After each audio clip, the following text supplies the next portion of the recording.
Les amis, bonjour, j'espère que vous allez bien. On se retrouve aujourd'hui dans cette toute première vidéo de cette chaîne dédiée exclusivement à Minascore. Alors Minascore, c'est quoi? C'est un logiciel que j'ai développé avec mes associés sur l'analyse d'actions en bourse.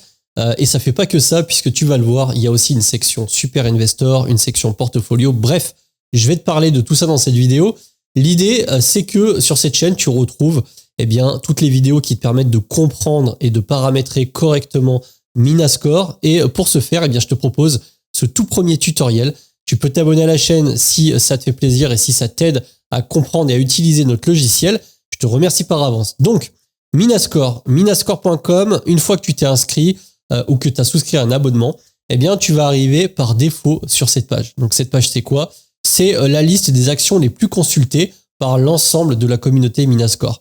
Donc, toi, à partir de là, tu as plusieurs choix. Soit tu peux directement te rendre sur une action en cliquant sur celle-ci, soit tu as différents menus que je vais te présenter et tu as également la partie configuration de compte. Donc moi, je te propose d'aller directement dessus. Dans un premier temps, ce que tu peux faire, c'est que tu peux lier ton compte à Discord. Pourquoi? Puisqu'on a aussi un espace communautaire où tu peux interagir avec les membres de la communauté Minascore, mais également avec les développeurs en cas de bug, de questions. On te répondra très rapidement. Donc, cette partie configuration de ton compte va être améliorée dans le temps. Tu retrouves évidemment ton plan, les différents paramètres, les favoris, les super investors que tu peux suivre. On va bientôt mettre en place des alertes et tu as également les différents profils. Donc moi, ce qui se passe, c'est que pour te faire ce tuto, j'ai créé un nouveau profil que je n'ai pas configuré et l'idée, c'est qu'on le fasse ensemble. Donc, je te disais, quand tu arrives, par défaut, tu te retrouves sur cette page. Admettons que j'aille sur n'importe quelle action, comme par exemple Google. À partir de ce moment-là, tu vas avoir un menu avec au centre ce message qui te dit qu'aucune métrique est sélectionnée. Donc là, la première chose à faire, c'est d'aller dans modifier les métriques du profil. Tu cliques dessus, ça va t'ouvrir ce panneau. Et à partir de là, l'idée, c'est que tu vas sélectionner des métriques qui vont te permettre de filtrer, si tu veux, les actions et afficher les données tout simplement que tu vas afficher afin de tout de suite savoir si ces actions correspondent ou non à ton filtre de métrique. Donc moi, je vais te donner mon filtre de métrique. L'idée, c'est que tu n'es pas obligé de copier, mais je sais que pas mal de personnes vont se demander quel est le filtre de métrique que j'utilise. Et bien pour ça, je te propose de le faire ensemble. Après, l'idée, c'est que chacun décide de son filtre de métrique ainsi que de la pondération, tout simplement pour pouvoir calculer ses propres scores. Donc, moi, de mon côté, je vais utiliser le price sur free cash flow et j'aime bien qu'il soit inférieur à 24. On va mettre 24. Voilà, ça me permet tout de suite de filtrer les boîtes par multiples de valorisation et de ne pas avoir les sociétés qui sont un petit peu trop valorisées. À savoir que, comme je te le présente là, c'est un filtre, mais c'est un filtre qui sera affiché sur les actions. Ce n'est pas un filtre de recherche. Les filtres de recherche seront dans le screener. Ensuite, moi, ce que j'aime bien, c'est tout ce qui concerne la croissance du chiffre d'affaires. Donc là, je vais sélectionner croissance du chiffre d'affaires. CAGR 5 ans, ça veut dire que c'est une croissance en rendement moyen annualisé sur les 5 dernières années. Donc, c'est 5 années glissantes. J'aime bien qu'il soit supérieur à 10%. Et en pondération, je vais mettre 10%. Donc ça, c'est vraiment la pondération que je vais appliquer. L'idée, c'est que sur l'ensemble des métriques sélectionnées, ta pondération totale égale à 100%. Si par exemple tu estimes que la croissance du chiffre d'affaires, ça sera une métrique importante, mais qu'elle sera moins importante par exemple que le ROE ou le ROIC, à partir de là, suffit d'ajuster la pondération. Donc moi, il y a un autre filtre que je vais appliquer, c'est la croissance du free cash flow par action. Je vais mettre supérieur à 15%. Donc je suis assez exigeant. Et en poids, je vais mettre 25%. Voilà, 25% sur cette métrique-là. Sur les métriques de profitabilité, je vais choisir ROIC 5 years. Donc là, ça sera la moyenne du Return on Invested Capital sur les 5 dernières années. Donc là, je vais mettre supérieur. Je veux que ça soit supérieur à 15% et je vais mettre une pondération à 28%. Alors pourquoi 28%? Tout simplement parce que j'applique une pondération légèrement supérieure à la croissance du free cash flow par action. Mais au total, tu verras que ça fait 100%. Je te cache pas que je connais mes filtres et mes pondérations par cœur. C'est vrai que ça aide pas mal. Là, je crois que ça va être tout. Si j'aime bien avoir une marge du free cash flow qui sera supérieure à 10%. Et en métrique de pondération, je vais mettre 10% exactement. Dans les ratios de solvabilité et de bilan, moi, j'utilise la dette nette sur free cash flow. Je vais mettre inférieur à 3. Donc ça veut dire que globalement, il faut 3 ans de free cash flow de la boîte pour combler sa dette long terme. Et sur le poids de la dette, je vais mettre quand même 20% parce que c'est relativement important.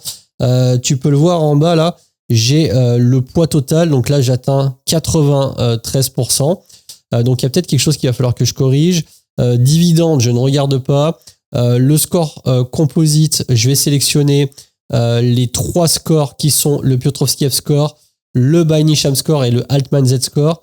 Là, ce que j'aime bien, c'est que ce soit avec 5% de poids dans chaque métrique. Donc, on va mettre 5, 5, 5. Donc là, tu vois que dans les poids, je suis à 108. Donc, ça veut dire qu'il faut que je réduise à quelque part. Et ce que je vais faire, c'est que je vais réduire cette valeur-là. Je vais la remettre à 20. Et dans la profitabilité, non, je ne touche pas. Ici, je vais passer à tout simplement 17. À partir du moment où tu as fini de régler tes métriques et la pondération de tes métriques, il faut bien que tu vérifies que le poids soit à 100%. À partir de là, tu peux tout simplement sauvegarder.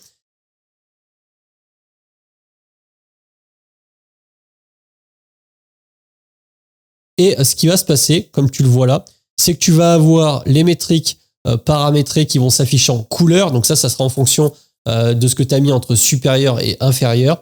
Là, on peut le voir que globalement, toutes les métriques rentrent dans mon filtre de sélection primaire. Et par contre, on a le price sur free cash flow qui est de 51,71 alors que je l'ai paramétré en inférieur à 24, d'où le fait qu'il sorte en rouge. Donc ça, c'est vraiment la première chose à faire, de paramétrer correctement ces métriques et ces pondérations, ce qui va vous permettre d'afficher un score composite. Donc le score que vous avez ici, le 80,8, c'est un score qui est un petit peu complexe à expliquer en détail, mais pour faire simple, c'est un score qui, en fonction des métriques sélectionnées et de la pondération appliquée, va comparer les fondamentaux de la société en question versus le S&P 500 avec les mêmes pondérations et les mêmes métriques. Donc ça, c'est vraiment quelque chose qui est au centre et au cœur de Mina, le système de scoring. La lettre A signifie qu'on est dans le tiers A. Donc là, on a essayé de faire une petite gamification du logiciel avec S, A, B, etc. Je peux t'afficher peut-être à l'écran à quoi correspondent les scores, sachant qu'on va l'améliorer. On va avoir un classement intermédiaire avec A, A+, B, B+, etc.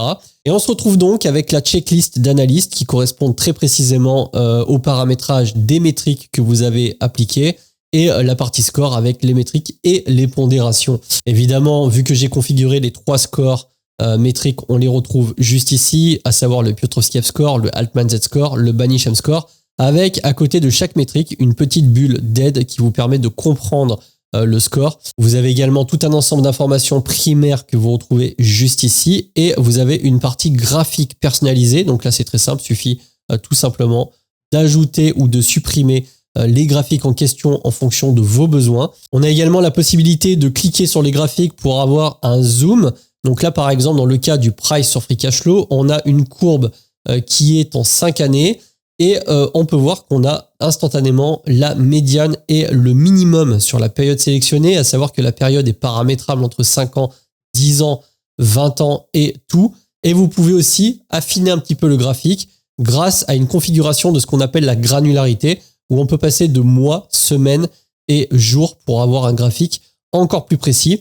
Donc ça, c'est dispo sur l'ensemble des graphiques. L'idée étant d'avoir un affichage personnalisé. Donc ça dépendra vraiment des utilisateurs. Moi, le mien est comme celui-ci. Ça me permet tout de suite d'avoir une vue d'ensemble, de voir où est-ce que se trouvent les problèmes, d'avoir une visualisation de mon score, de pouvoir voir la valeur intrinsèque, le cours actuel, la marge de sécurité et d'avoir une page de synthèse qui me permet en un claquement de doigts de savoir si déjà l'action semble correspondre à mes besoins ou pas du tout. Voilà pour la partie configuration des métriques et de la pondération et tout ce qui concerne la synthèse analyse. Mais Mina ne permet pas que ça, comme on va le voir par la suite. Évidemment, tu auras des tutos en vidéo sur cette chaîne YouTube. Tu as la possibilité de mettre ou pas tes actions en favoris, de retrouver les différents favoris. Moi, par exemple, si je te montre, je vais avoir des espaces favoris où j'ai mes portefeuilles, les valeurs à suivre. Tu vas avoir la partie screener qui te permet de faire une recherche avec un filtre paramétré pour savoir quelles actions sortent par rapport à toute la liste d'actions, tu vois, par rapport à 80 047 actions. Et en fonction de ce filtre de recherche, eh bien, j'ai 179 résultats. Et tu as bien évidemment le score à côté de chaque société en fonction de ton paramétrage profil, la possibilité d'afficher les percentiles versus le S&P 500. J'en parlerai en détail dans une vidéo. Tu as la possibilité d'importer, de créer des portfolios avec un système d'import, d'historisation suivant les différents brokers. Et tu as également la partie Super Investor où tu peux aller checker tout simplement qu'est-ce qui s'est passé, quelles sont les sociétés en portefeuille, quel poids, quels sont les mouvements d'achat, de vente, etc. Bref, je te fais tout un ensemble de tutos sur cette chaîne YouTube. N'hésite pas à t'abonner et je te retrouve rapidement dans le prochain tuto.